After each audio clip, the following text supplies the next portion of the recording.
Good afternoon, good morning, everyone. Welcome to our webinar, Sharing Outcomes for the Dissemination of Evidence-Informed Interventions Initiative. My name is Serena Rajabian. I'm the co-principal investigator for this initiative and an adjunct faculty member here at the Boston University Center for Innovation in Social Work and Health. Before we get started, just a couple of housekeeping rules.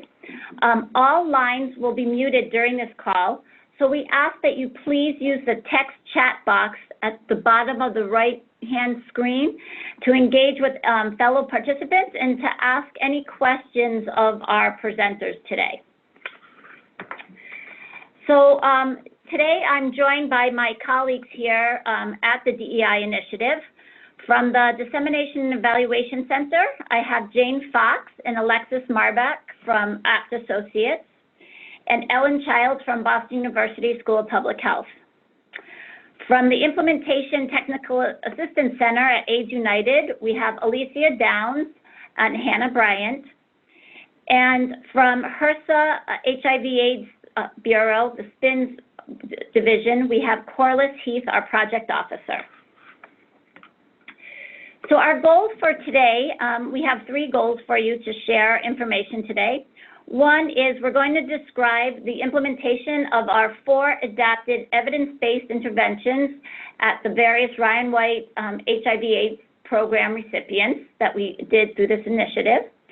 We're going to share some resources and implementation strategies for each one of the 4 interventions. And we're going to describe the outcomes and the lessons learned for replication by other Ryan White recipients.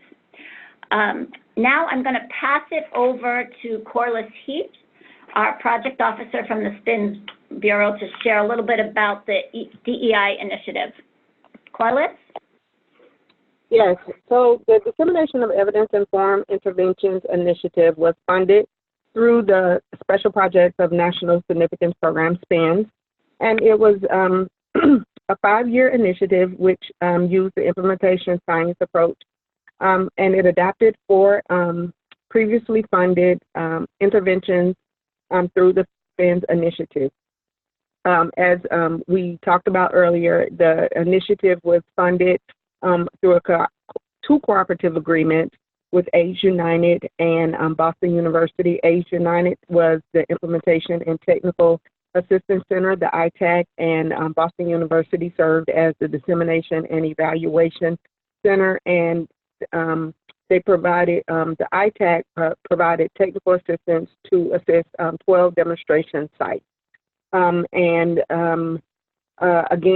the 4 replicated SPNS initiatives were the Enhancing Linkages, the Transitional Care Coordination for Jail Intake, Community HIV Primary Care, Peer Linkage and Re-engagement for Women of Color living with HIV, Integrating Buprenorphine Treatment and Opiate Use Disorder in HIV Primary Care, and Enhanced Patient Navigation for women of color living with HIV.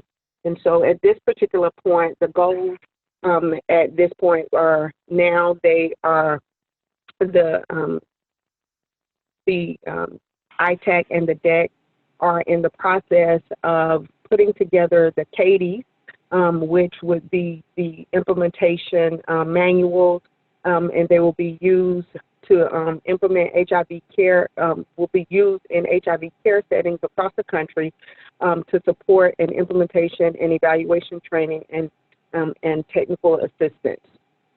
And now I will pass it over to Alicia. Thanks, Corliss. Good morning and good afternoon, everyone. So certainly, as we funded 12 sites across the country, it was really important to prepare the sites to deliver the interventions. And so what we did is we provided a multi-pronged approach to training and technical assistance. Technical assistance was provided by expert training teams as well as through peer-to-peer learning through varied methods. And so what we did initially at our first grantee meeting or convening, we provided 2 to 3 days of training to our grantees on each of the interventions.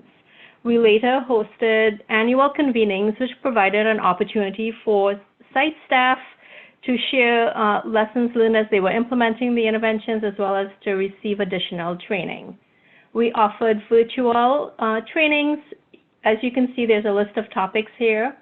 For example, motivational interviewing and outreach strategies with 2 particular trainings that are noteworthy.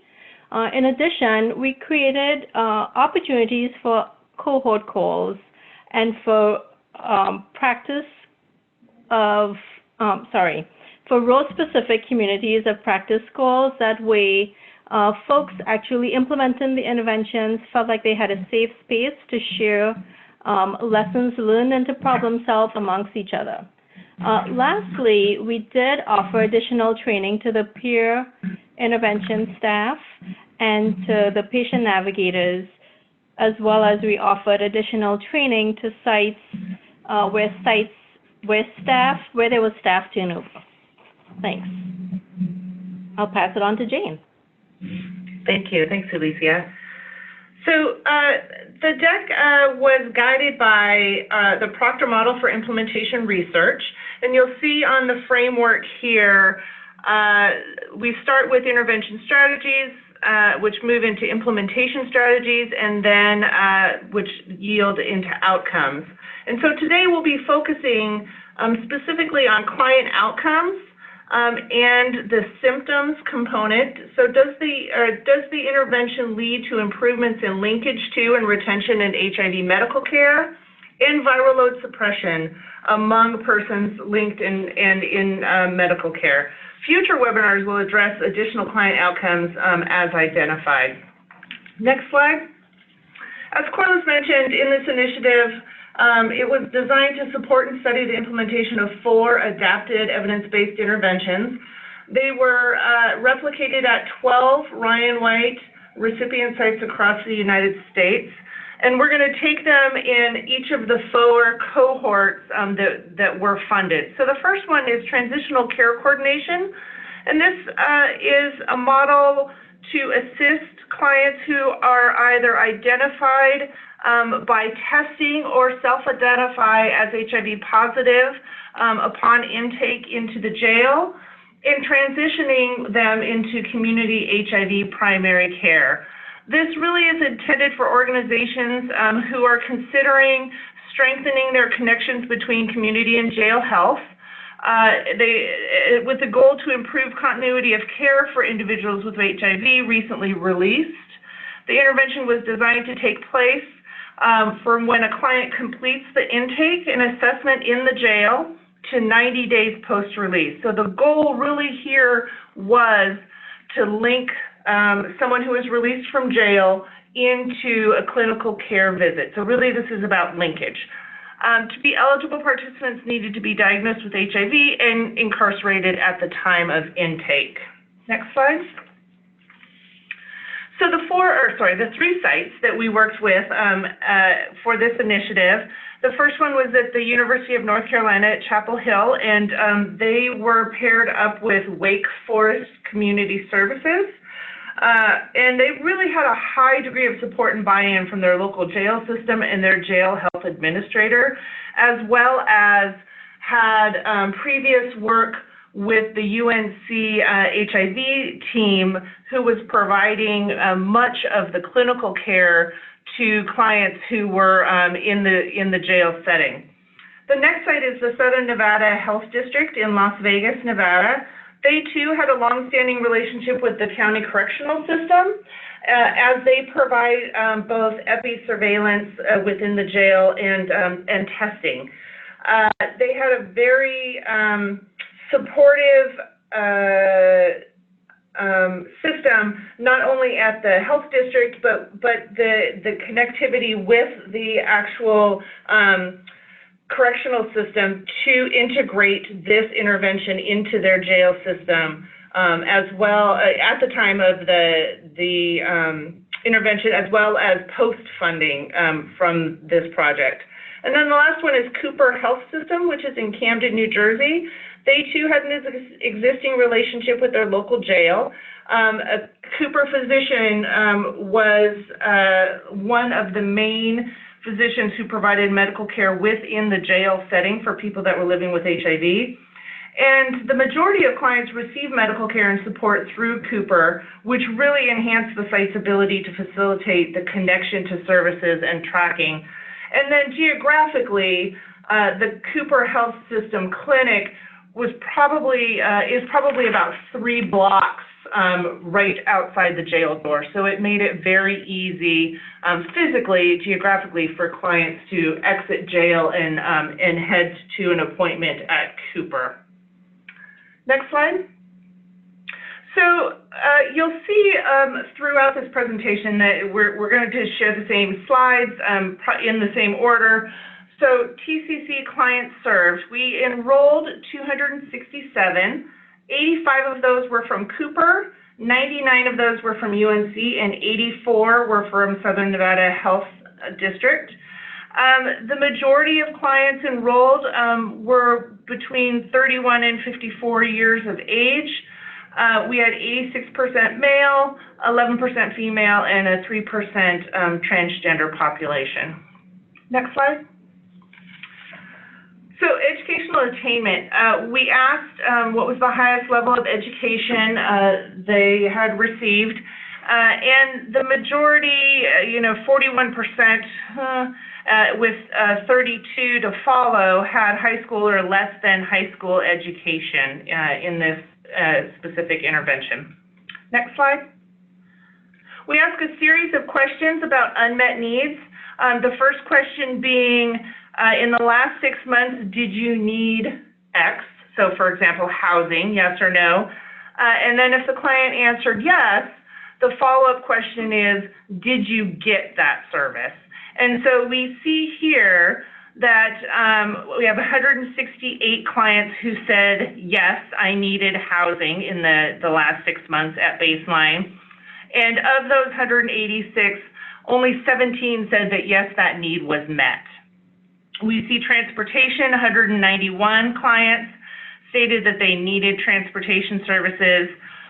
29% had that need met. 152 needed assistance with benefits, and 23% of clients got that need met. Substance use disorder or mental health services, 129 said that they needed help with those services. 31% reported that that need was met. And then finally, medication. 139 clients reported that they needed assistance with their medication. 46% of them reported that that need was then met, and this was at baseline. Next slide, please.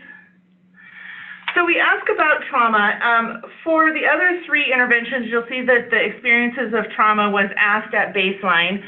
Because entering jail is a traumatic experience, we decided to not ask that question at baseline while the client is in jail, but to ask it 30 days post-release.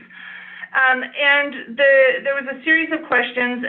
These have been aggregated into ever experienced physical harm as a child, ever experienced physical trauma, or ever experienced trauma. And you'll see that 90% of the clients in the TCC intervention had ever experienced trauma, with 76% experiencing physical trauma and 62% experiencing physical harm as a child. Next slide. We ask about housing status. So for the TCC intervention, as they were clearly incarcerated at the time of baseline, the question was, prior to your incarceration, what was your housing status? You'll see here at baseline that 72% reported being stably housed. 30 days post-release, that about 68% reported being stably housed, and 4 months post-release, 70%.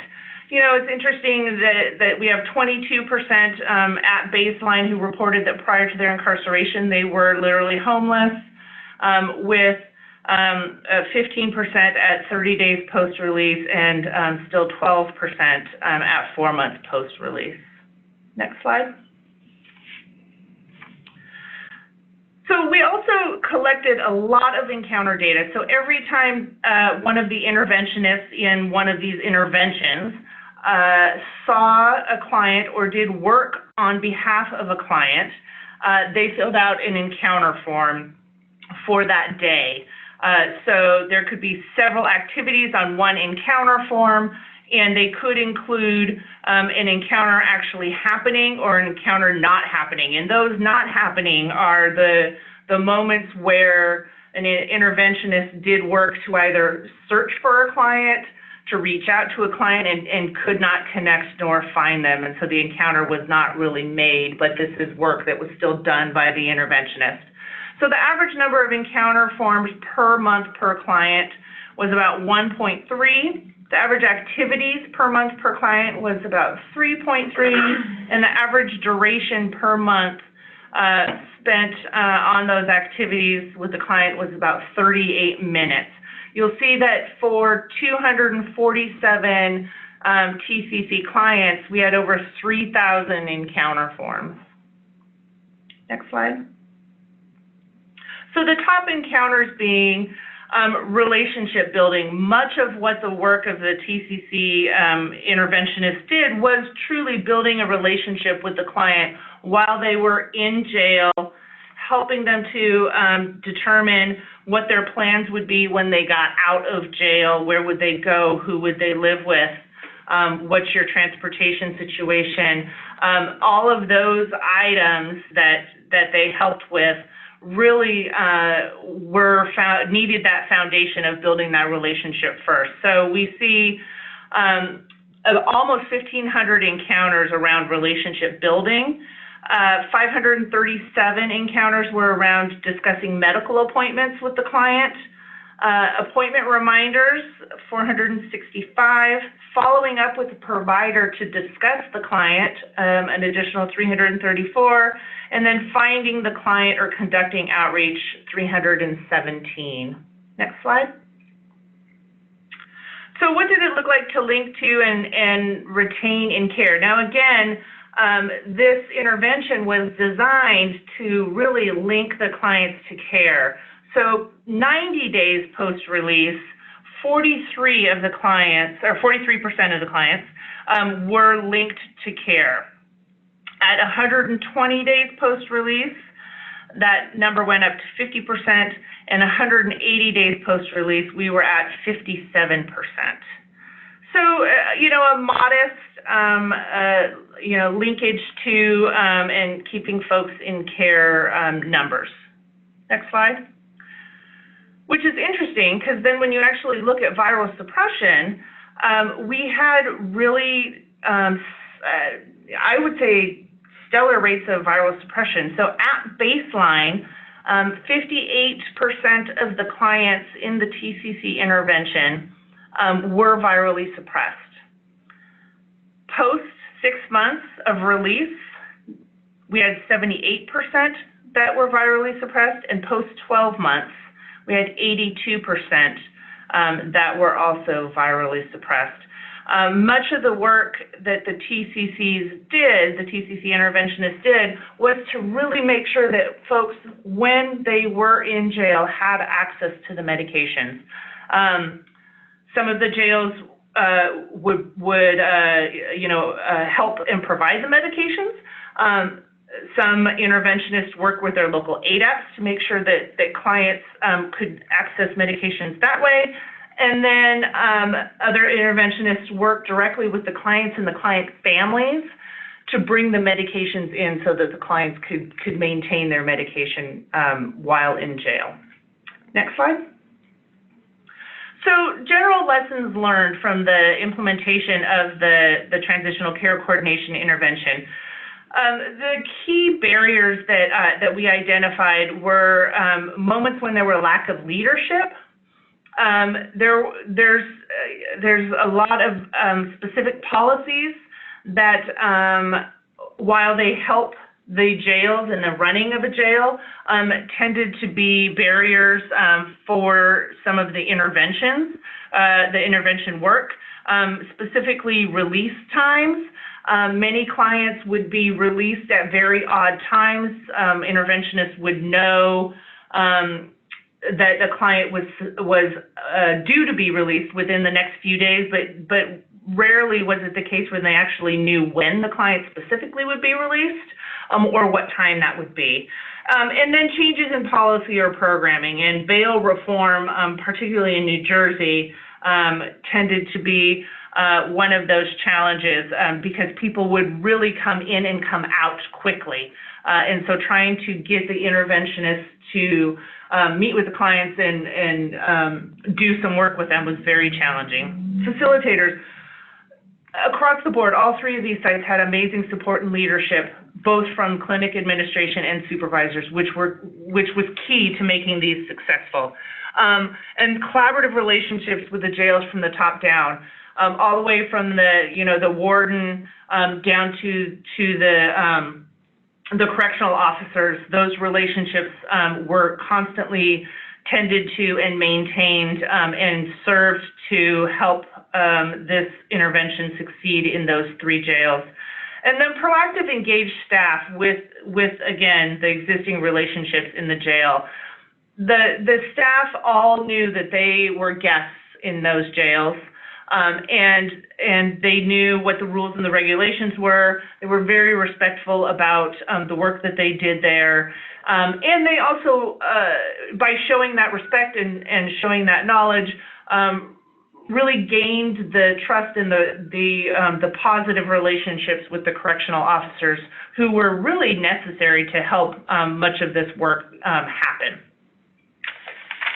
I'm going to pass it on to Alexis to talk about integrating buprenorphine treatment into HIV care.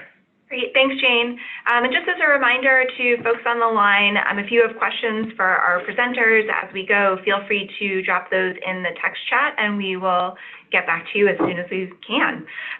So I'm going to be talking about the integrating buprenorphine treatment for opioid use disorder and HIV primary care settings. Our goal here was to work with folks who had co-occurring HIV and opioid use disorder and work in settings that did not already have on-site buprenorphine treatment services. We followed the principles of harm reduction and patient-centered care to meet clients where they were at with their substance use disorder. To be eligible, participants needed to have co-occurring HIV and opioid use disorder. For our clients, we did not require that they were buprenorphine naive. That is, that they could come from another clinic, transition their HIV primary care to us. They could be switching from methadone to buprenorphine as they're exploring care and treatment options, but they just needed to have co-occurring HIV and substance use disorder. Next slide, please. So our three sites were in Kentucky, Ohio, and Puerto Rico, and I'm happy to say that Romano from Centro Arat is joining the line as well, so he's in the text chat if you want to ask some questions about that intervention specifically. But pretty diverse range of sites and clinical settings, but again, all were sites that had not had strong buprenorphine programs for HIV primary care services prior to this intervention. All right, next slide.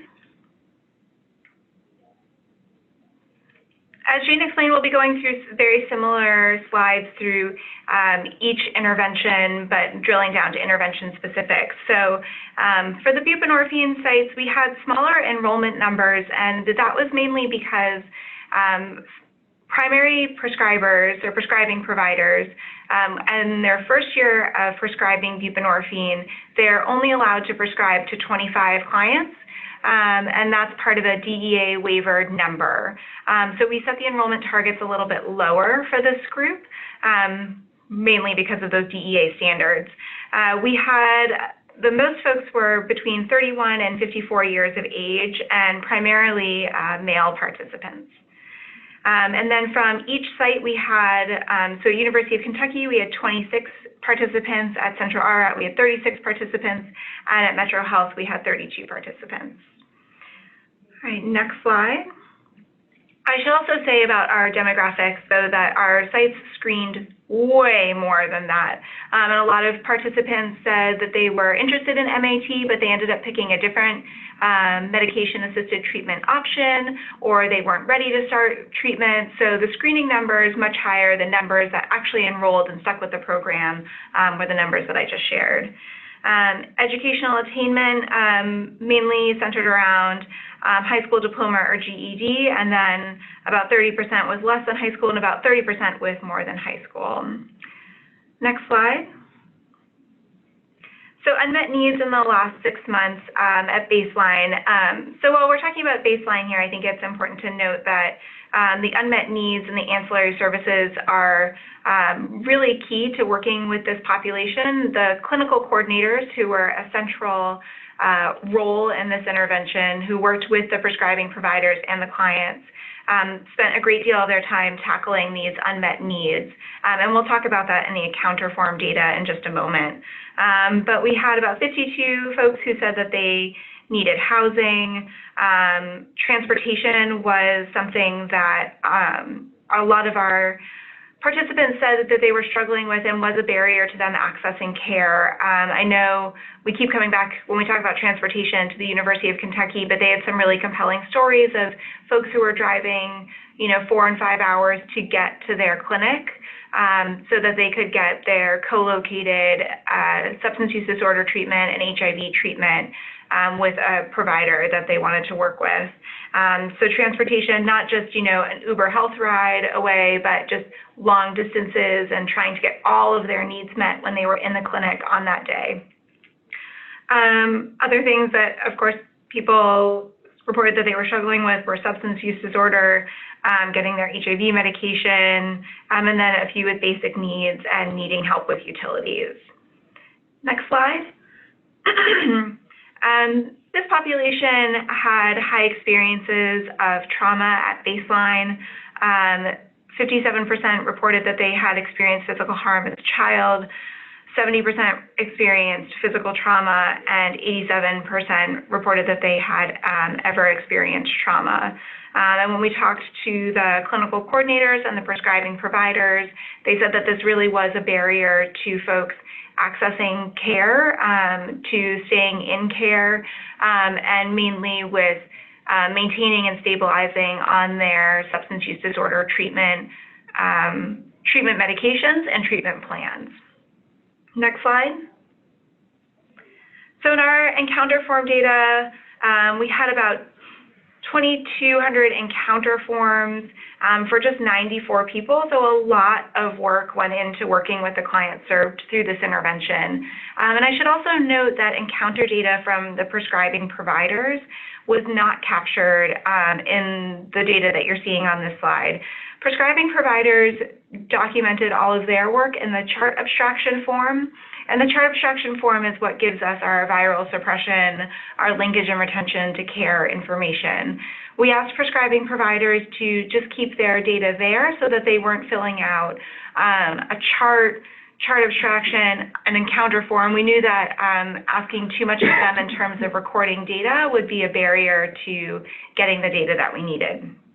So looking at the forms that the clinical coordinators filled out, we had one clinical coordinator per intervention, and this was a full-time person who they had diverse backgrounds, either in substance use disorder treatment, mental health treatment, licensed clinical social workers. But the average number of forms per month per client, and this is in terms of encounters that were made, so actual interactions with clients, about 2 forms per month per client. The number of activities, though, is about 9.6 or close to 10. And then the average duration that they spent working with clients per month was about 110 minutes. So even if it was just a small number of encounters, the time that they spent in each one of those encounters was pretty large. Next slide, please. Okay, going to the top encounters, we had relationship building, providing appointment reminders, conducting monitoring appointments. So monitoring appointments are the appointments when someone comes in and they're just talking about their dosage of buprenorphine, their stabilization on the treatment itself, and assisting with transportation services. Was close to the end there. All right, next slide. So for client outcomes, we chose not to share the linkage to care, retention and care, and viral suppression at this time. We've asked the sites to go back and look through some of their data to help us better understand the connection between their prescription of HIV medications, their prescriptions of buprenorphine medications, and then their visits into the clinic to really understand the linkage between HIV, buprenorphine, and visits and retention in the clinic. So more of that data is coming. We'll have an intervention-specific webinar, which we'll talk about in a moment, coming this spring, and we'll have more data to share at that time. All right, next slide, please.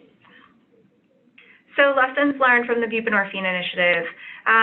Some of the barriers were that our folks, the people who are implementing the DEII initiative, wanted to be able to refer their patients to intensive behavioral health services, and those services weren't always available. Either the service itself was not available within their area, or there was a long wait list, or there weren't treatment beds in an inpatient clinic. So that was a barrier to helping their clients maintain mental health services. Sometimes there was limited physical space. We found that physical space was really important because induction into buprenorphine could take a long time. So a client may need to stay in clinic for a few hours versus our traditional, 15-minute patient visit. Patients had co-occurring substance use, so not just opioid use disorder, but they may have opioid use disorder and use methamphetamines or use cocaine or have alcohol use disorder. And the clinical coordinators talked about the challenge to praising somebody for doing well, maintaining their opioid use disorder treatment, but then saying, well, we still have to, you're doing well with one substance, but we need to tackle this other substance. So how do you keep people engaged and tackle all of their issues simultaneously? Patients often reported that they were willing and ready to start treatment and then would not come back for a few months and then come back in and say, no, now they were really ready, and then leave again. And that's, I think, pretty standard with substance use disorder treatment, but it is a barrier that our sites experience. And then insurance. Insurance was just challenging. Prior authorizations to get the medication was one of the main encounters that our clinical coordinators reported. The teams had really strong team communication, though. The prescribing providers and the clinical coordinators, the data managers, Centro ARA had an outreach team. They all worked together to find clients, locate them, keep them engaged in treatment. And a really compelling story, two compelling stories, one from University of Kentucky. They produced a site spotlight about the relationship between the clinical coordinator and the prescribing provider. And then Centro ARA produced a site spotlight on working with their clients after the hurricane. And Centro ARA did not lose a single client to their care after the hurricane. So you can find those site spotlights on the link that I shared in the text chat. Leadership was heavily invested in this intervention, which just helped to facilitate getting space, getting more time, getting more resources. The clinical coordinator moving to a full-time role helped all of the patients. Access to their clinical coordinator was incredibly important. The DEI initiative prided itself on being a non-punitive, non-judgmental environment. So it was a low barrier access to care. If clients relapsed, they were welcomed back into the clinic with open arms, restarted treatment. They were just knew that the treatment option and the treatment space was a safe place for them. And then the intervention was integrated within the clinic. So staff that had previously done case management with these clients or had struggled maybe on like an outreach team to identify these clinics, they were all alleviated of the burden of trying to track these clients down and provide the high-intensity services to them as they were able to work specifically with this intervention team. So now I will pass it over to Alicia, who's going to walk us through our next intervention. Thanks, Alexis. So for folks, what we're going to do now is focus on two additional interventions, primarily serving women of color. So the first one is the enhanced patient navigation intervention. The goal of this intervention is to retain women of color who were living with HIV in primary care through a 6 to 12-month intervention, using navigation services and providing education so that these women became more educated and informed in their HIV primary care. To be eligible, participants had to be out of care for at least 6 months or more, loosely engaged in care, which we defined as having canceled or missed appointments, be not virally suppressed, and having or had multiple comorbidities. Next slide. So 3 sites participated in the patient navigation intervention. The first site was the Family Treatment Center located at Newark, Beth Israel.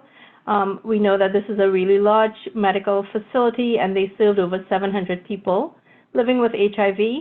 I think the high points for Newark Beth Israel is that they provided some really critical wraparound services and also used the texting as a means of reminding clients about appointments.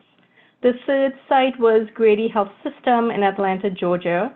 Their infectious disease program really was stellar in terms of the strong supervision and leadership support that was offered to the staff at that site. Navigators were really crucial in developing relationship with clients, and the team really worked to coordinate enrollment within the program and also re-engaging women with their medical care. The third site was Keck School of Medicine at USC in LA. Again, a huge family-centered clinic in California providing comprehensive HIV program services. This team was really innovative because we know that LA is huge, and one of the things that this team did was they created an innovative approach to really working with clients, engaging clients, so that they can come in for medical appointments. I'll pass it on to Ellen, who will provide some more details. Thanks, Alicia. So we're going to look at some kind of general demographics for the participants of the patient navigation intervention. So as you can see here, most of our participants were 61% were between the ages of 31 and 54. We had some who were younger, 30 or younger, about a quarter of the population, or a quarter of our group, and then 14% were 55 or older. For educational attainment, the median was right at the high school diploma level. So we had a pretty a good sample of folks who had some, college, post-college, as well as a college graduate. We also had some folks who had less than high school and no formal education. Next slide, please. So I wanted to showcase this slide because it really shows that a lot of our clients had a lot of people that they were often working with. So you can see here the percent of respondents who said how many people they had in their household. So you'll see 24% had 5 or more people. And you know that for these women, a lot of times those 5 or more people are people who are relying on them for either physical or emotional support, as well as kind of needs and other things like that. So these are all kind of competing demands that come into play when working with these clients. Next slide, please. So again, we'll look at unmet needs here. We had the same, unmet needs as in the other interventions. So here we're reporting the people who said that those were needs that they had in the last 6 months at baseline, and then whether or not in the last 6 months those needs that they had been met or unmet. So you'll see a number of needs between housing and transportation, benefits, those sorts of things, and a lot of needs that continued to be unmet at baseline. Housing and benefits, you can see over 56% of people said that those needs still existed. Utility needs also, 76% of the respondents who said they had a need for utilities had those unmet. So this just kind of visually shows the level of unmet need within this population at baseline. Next slide, please. Again, here's if you've ever experienced physical harm as a child, ever experienced physical trauma, or ever experienced trauma. There is a good question in the chat box asking about whether we asked questions about particular trauma that was not physical. These three are derived variables. We asked a number of particular questions, and then we combined them in various ways to be able to get these measures. Alexis in the chat said if you are curious about what we did ask, we're happy to share those questions with you. But here you can see 66% of our respondents did say that they had ever experienced trauma. So there's a fair amount of trauma being reported within this group. Next slide, please. So here's a comparison between baseline and 6 months at current housing status.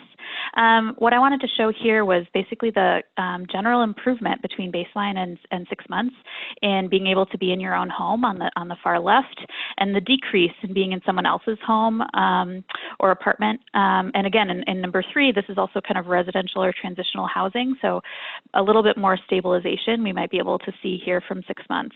As Alicia commented on, this intervention is designed to help people, become more stable, a little bit more stable, a little bit more able to get the needs that they have met, to be able to, reach their goals in terms of progressing along the HIV care continuum.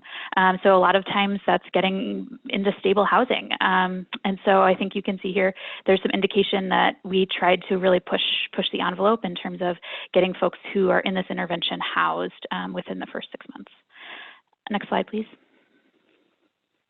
So now we're going to look at encounter forms. Again, we're seeing kind of 82% of encounters were made, 18% of encounters weren't made. There are a lot of encounters within this group of 332 women. So there are 9,592 encounter forms completed. So the average number of encounter forms per month per client was 1.7. And each form could have a number of different activities. So we have 3.1 activities per client. And then the average duration that each patient navigator worked with a client per month was about 52 minutes. Next slide, please. So again, as we've talked about, this intervention is really focused on working with women and trying to get them kind of re-engaged in care. And so a lot of times what that means is doing some relationship building to make sure that the woman trusts the patient navigator and that you're building rapport with that patient, but then also doing a lot of the things that are seen here. So providing appointment reminders to make sure people know when their appointments are, that they can come in and be seen, trying to find the client, doing some outreach. That was an essential part of this intervention. Talking to the provider about what was going on with the patient to make sure that the patient navigator is able to explain or answer any questions that the patient might have. And again, kind of discussing medical appointments and providing some life skills and arranging HIV primary care appointments. Next slide. I do want to highlight some linkage and retention in care. So within 90 days of enrollment, we had 76.3% of individuals were linked to care, and then 74.5% were retained in care, meaning that there were 2 appointments 90 days apart within 12 months. So we think that indicates some success that we were having in being able to keep our women engaged in care and, again, having those 2 appointments at least 90 days apart. Next slide, please.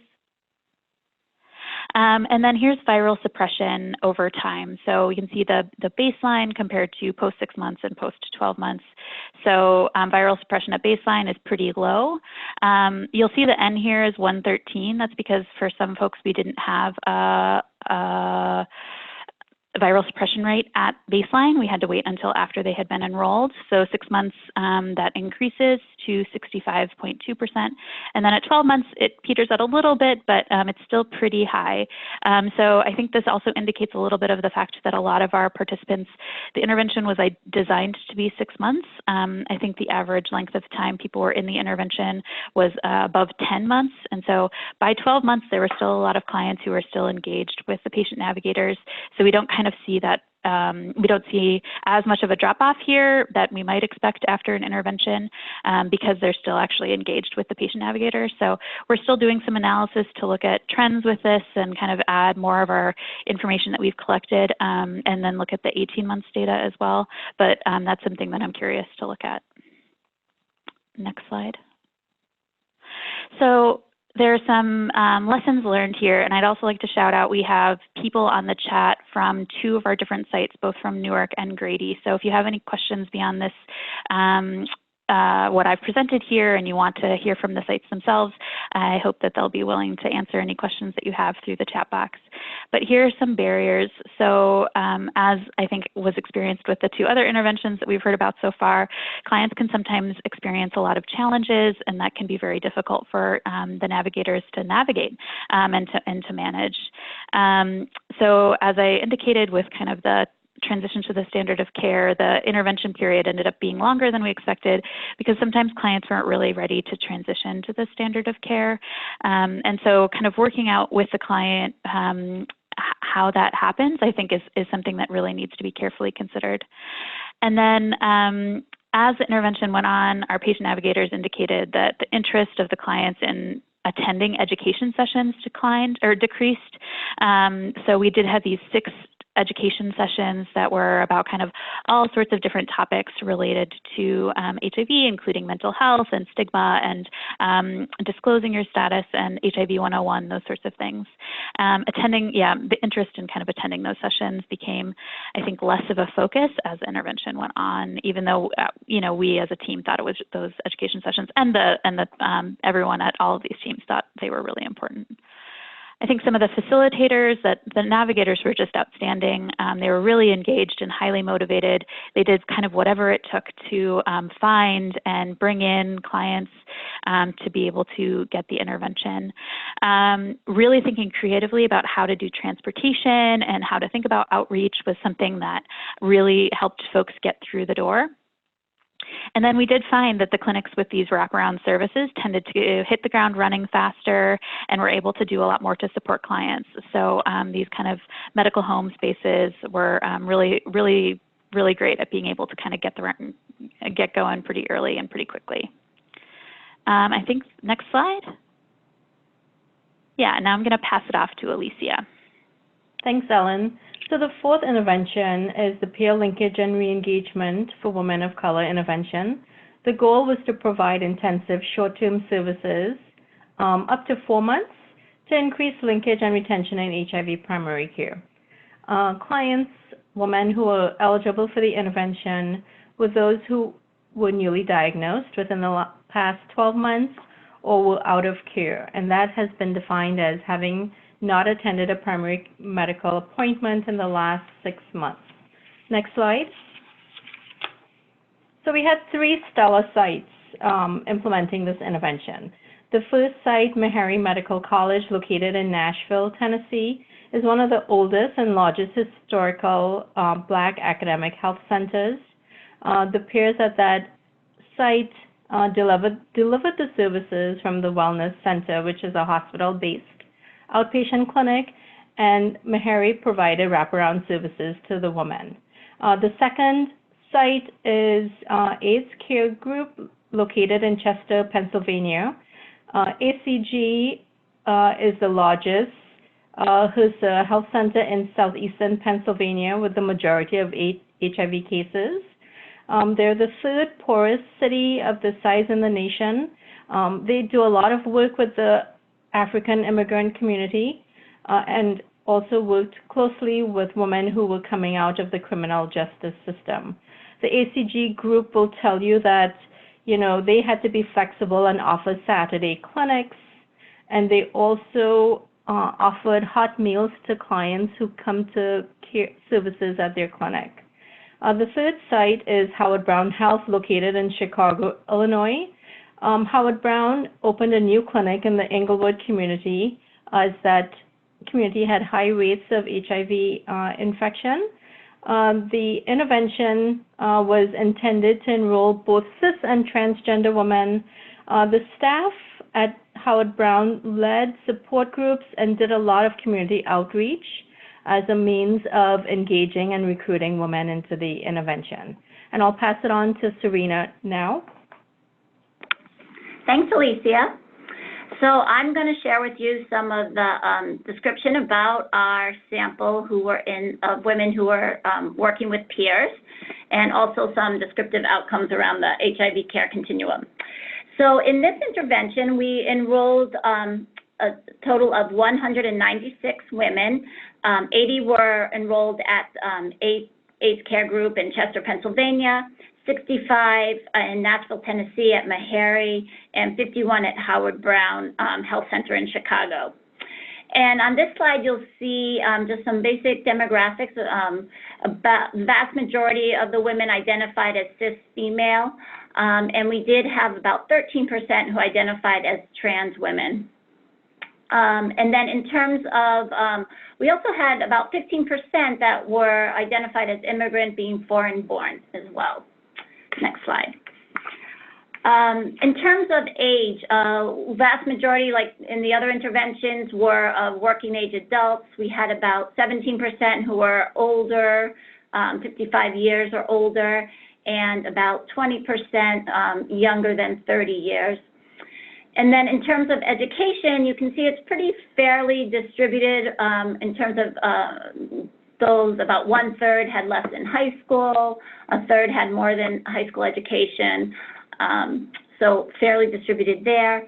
And I don't have a slide, but I do just want to highlight that in terms of caregiving responsibilities, about 40% had at least one child who was living with the women in the household, and the vast majority were living in larger households of about 3 or more people. Other risk factors that we saw in this group, who again were, as Alicia mentioned, were either newly diagnosed or had been out of care for at least 6 months. About 1 in 5 had a history of incarceration within the past 5 years, and about 1/3 reported being homeless for at least one night in the past year at enrollment. Next slide. And again, similar to our other interventions, we have pretty high prevalence of experienced trauma among women in this sample. About 40% experienced trauma as a child, and about half had reported experienced some type of physical trauma as well.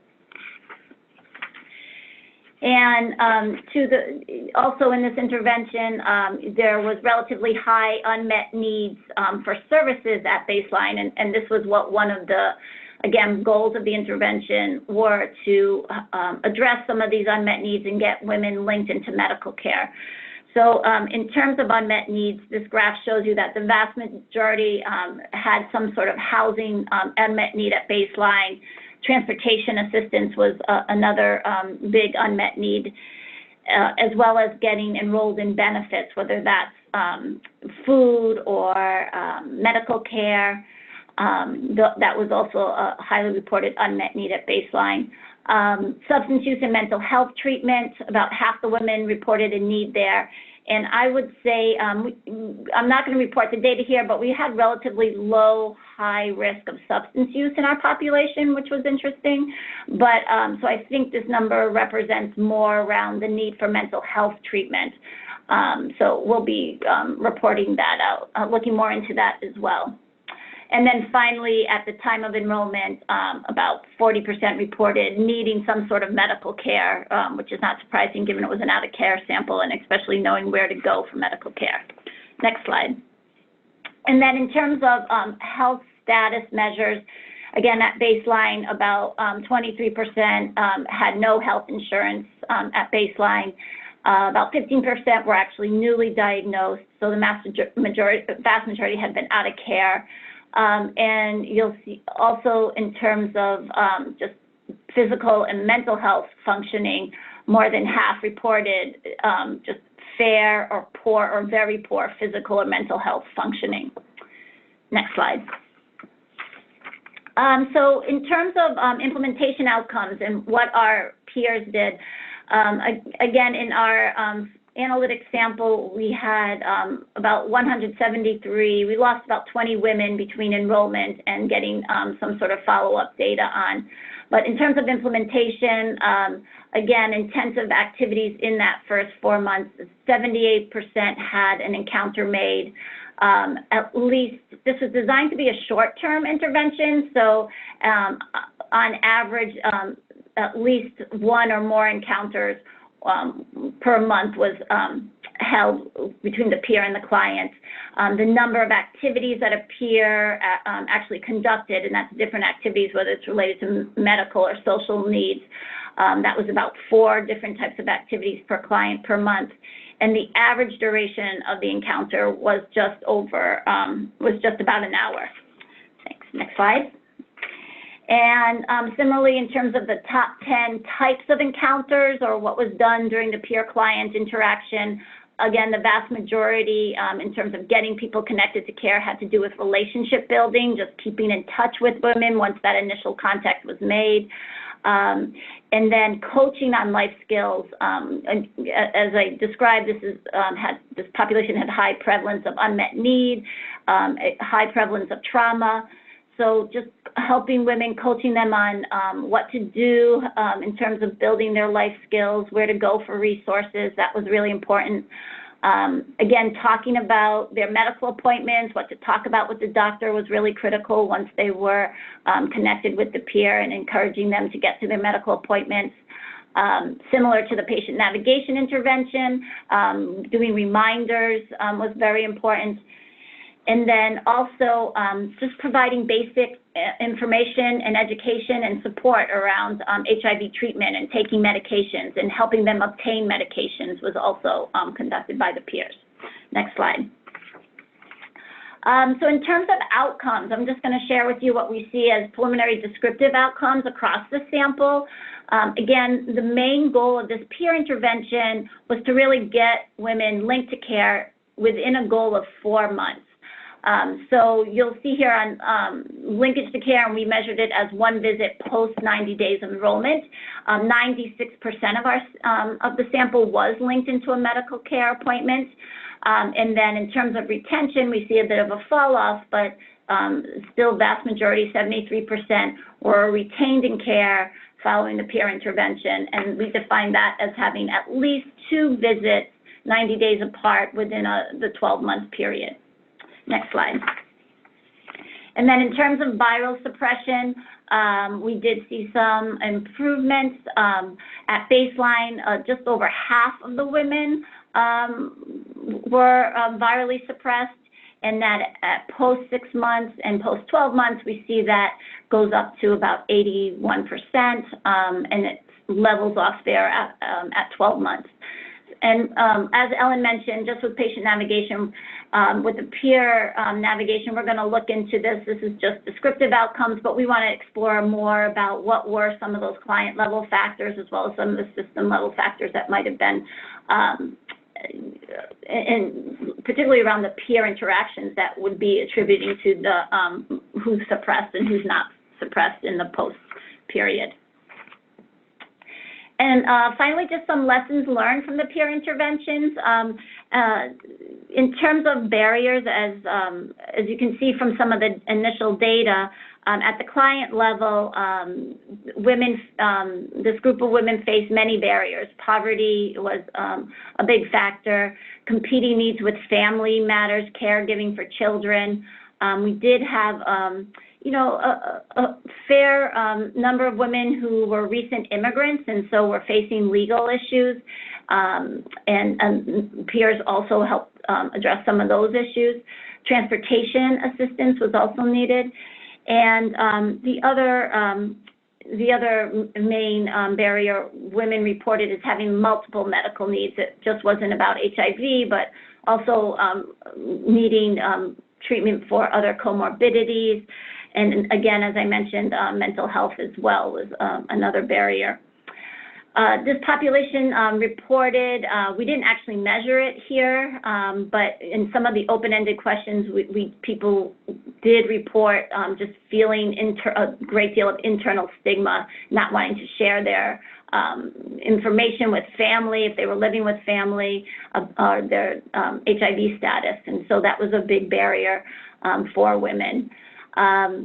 In terms of organizational and implementation barriers that we faced, in implementing the peer intervention, we did see staff turnover in the peer intervention, and I think majority of this had to do with, for some women who were working as peers and living with HIV, having full-time job and just being able to balance their own needs with and learning about getting benefits. We had some challenges with peers getting full-time jobs and then having to lose benefits, and how that affected their own ability to manage their life. So that really affected the intervention. And then also, as I mentioned, this was a short-term intervention, and so the original idea was that you were connected in 4 months and then transitioned immediately to standard of care, which was a medical case management. And we did have that challenge of that transition, and mainly because in some cases, there was not a case manager in place where a peer could turn the woman over to have those services if it was needed, particularly in models where case management was provided by an outside agency, not in-house. So that was a challenge. And then the other piece was, as I mentioned, there were complex medical and social needs, and getting housing and mental health and substance use, that took time. And the 4 months was actually just too short a time period to build that relationship and trust with a peer. And we did see here, on average, it was anywhere from 6 to 9 months that peers were actually working with women to get them into a more stable situation. In terms of facilitators that we saw with the program and what peers did, really making relationships with other health services for women, their needs around getting mammograms, getting their diabetes taken care of. Dental care was a big need in this population as well. So that was really a piece that peers had to do and connect women, not just with HIV services, but other services as well. We saw that social support and education groups were really critical. At Howard Brown, they ran a phenomenal women's group, and that was really helpful in keeping women linked and retained in care. So that was a strategy that was really needed. In terms of finding women, again, this was an out-of-care sample, so the sites really learned some lessons and implemented great strategies of just multimodal recruitment strategies. One site used social media and campaigns on buses to really recruit women and let them know about services at their clinic, providing regular email messages to providers about the program, particularly at social service agencies or testing agencies, to get women into the program and working with peers. We had one site at Meharry who really worked with their early intervention specialists to go out and find women. So that was an effective strategy. And also at AIDS Care Group, they worked very closely with correctional facilities for women who are coming out of incarceration, out of the jails, and getting them connected into services. So that was really important. And I also want to emphasize another facilitator that was critical for the peers themselves was the strong supervision system that was set up, as well as providing opportunities for self-care and professional development. Many of the sites encouraged peers to become active members and present at their planning councils, at national conferences, looking for opportunities to develop their skills around training and addressing trauma in their clients. So this was a really important strategy for keeping peers themselves as part of the team.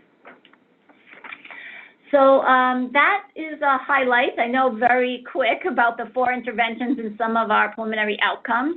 But I want to turn it back over to Alicia right now, who's going to share with you some resources that are available for you to learn more about the programs. So next slide. Thanks, Serena.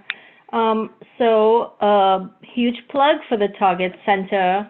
Go to this website. You're going to find the implementation manuals that drove the interventions that we've described. You're going to find information about how much it costs to implement these interventions, what staffing plans look like, what job descriptions. You'll have job descriptions there that you can easily tweak and adapt to your respective Ryan White clinic. We have training manuals available on all of the 4 interventions. Spanish is coming within the next couple of months. We also will have a CATI, a Care and Treatment Intervention Manual that Corliss mentioned at the beginning of the webinar. Those are going to be available spring of 2020, and that will include the intervention manuals and the training manuals.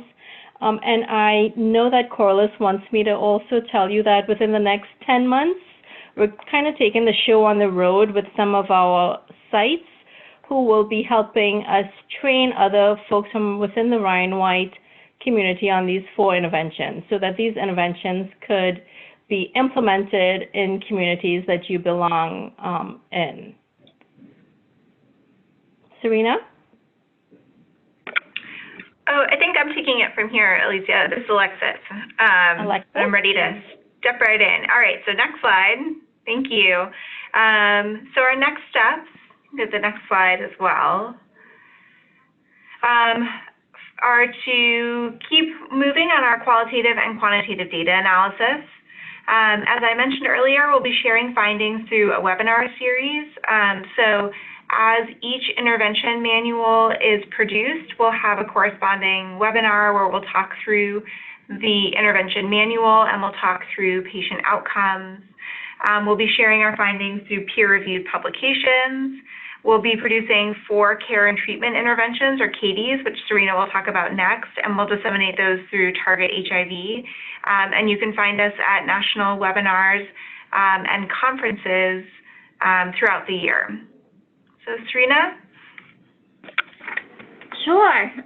So just a reminder of what's to come, what CATIs are. These are the Care and Treatment Intervention Manuals.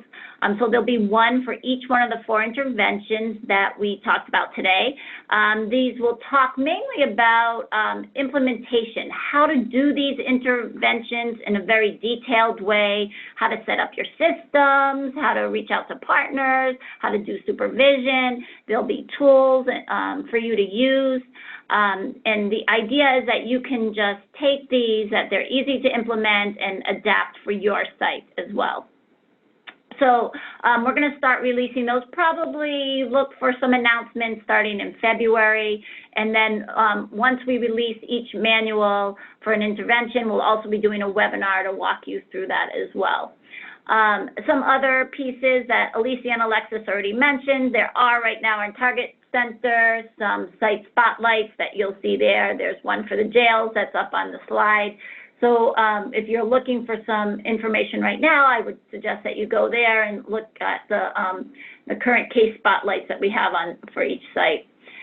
And then we'll also be doing some conference presentations, so look for us next summer at the All Grantee meeting. Next slide. So, of course, if you want some more information or have questions, I don't know if we'll have some time for questions in just a moment, but here are all our contact information. Our project officer, Corliss Heath, is there if you want some information from her, but then you have mine, Alicia, Alexis, Ellen, and Jane that you can all reach out to about any specific questions on the interventions. If we can't answer the question, we'll reach out to our sites who we know will be able to help us as well. So with that, I just want to say, next slide. Thank you so much for your attention. I know right now it's a little bit over an hour, so we hope this webinar was really useful to you. And I'm just going to ask Marina, are there any questions that we have or clarifications coming from the sites? No. Or the participants, I should say? No. No? Mm-hmm. Nothing. Okay. Well, if there are no questions that we have to answer at this time, I just want to remind folks that this recording will be available if you want to share it with other sites. We look forward to having you attend our future webinars. And again, please go to the Target HIV website to download any materials. Thanks, everyone. Have a great rest of the day, and happy early Thanksgiving holiday. Take care. Thank you.